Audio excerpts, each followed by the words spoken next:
তা আমি এই ছাত্রদের খেলার 16 তারিখ আছে স্যার বাংলাদেশে খেলা শুরু হবে। এই উপলক্ষে আমি এক সেট জার্সি আমার ব্যক্তিগতভাবে আমি তোমাদের উপহার দিলাম। তোমরা খেলায় মনোযোগ দিয়ে যাতে ফার্স্ট হতে পারো এবং এরপরে আরও এগিয়ে যেতে পারো, আরও কিছু দরকার হলে পারে ইনশাল্লাহ সেগুলো আমি দেব। এক সেট জার্সির এখানে ঘাটতি ছিল, সেটা আমি সংবাদ শুনি আমি বললাম যে ঠিক আছে, আমি এটা ব্যবস্থা খুব দ্রুত তাড়াতাড়ি করছি, যেহেতু সময় তো নেই। এর জন্য আমি সেটা ব্যবস্থা করে দিয়েছি। আরও একটা সংবাদ, সেটা হচ্ছে যে এই স্কুলের পিছন সাইড দিয়ে যে রাস্তাটা আছে, এই রাস্তাটার বিষয় নিয়ে হয়তো অনেকজন অনেক কিছুই বলিয়েছে। তো আমি বললাম দেখো, এখানে একটা প্রতিষ্ঠান আছে, প্রতিষ্ঠানের স্বার্থে এই প্রতিষ্ঠান দিয়ে আমাদের প্রতিষ্ঠানে আসতে পারে সব সাইড দিয়েই ছাত্রছাত্রীদের আসতে হয়। অতএব এই প্রতিষ্ঠানের পাশ দিয়ে রাস্তাটা করলে পারে সবথেকে ভালো হবে। তো যাই হোক, ইনশাল্লাহ আমার সেই কথাটা কাজে লেগে গেছে, ইনশাল্লাহ সে রাস্তাটা পাশ হয়েছে, ইনশাল্লাহ হয়ে যাবে অতি দ্রুত তাড়াতাড়ি।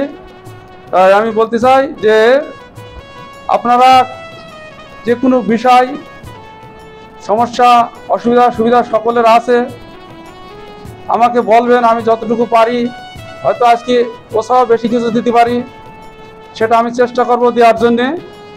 জায়গায় যেটা ভালো একটা প্রতিষ্ঠান গড়ে উঠেছে, এই প্রতিষ্ঠানে গড়ে উঠেছে শুধু মুখে বললে তার হবে না। আমি যদি ধান লাগিয়ে থই, ধান লাগানোর পরে যদি সার মাটি কিছু না দিই, তাহলে কিন্তু ধান আমার সব পোকায় খেয়ে যাবে।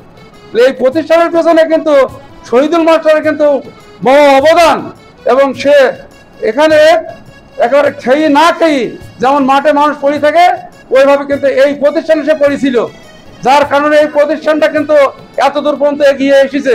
তাই আমার দাবি, সকলে আপনারা ভালো থাকবেন।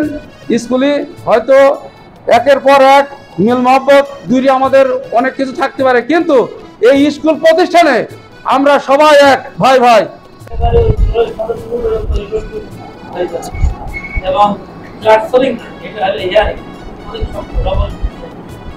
এটা হলে আমাদের লাগু হয়ে যাবে।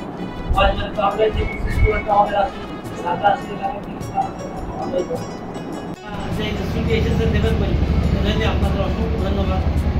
তো সেই সাথে আমরা ছোট মানুষ, আপনার এলাকার জ্ঞানী সম্মানিত ব্যক্তি, এলাকার শ্রদ্ধাভাজন অভিভাবক, সেই সাথে এলাকার সচেতন ব্যক্তি, আপনারা এই স্কুলে ভালো মন্দ দেখবেন, ভালো মন্দ সমস্ত কিছু দিক পরিচালনা করবেন। রিসেন্টলি আমরা কিছু সমস্যার সম্মুখীন হচ্ছি।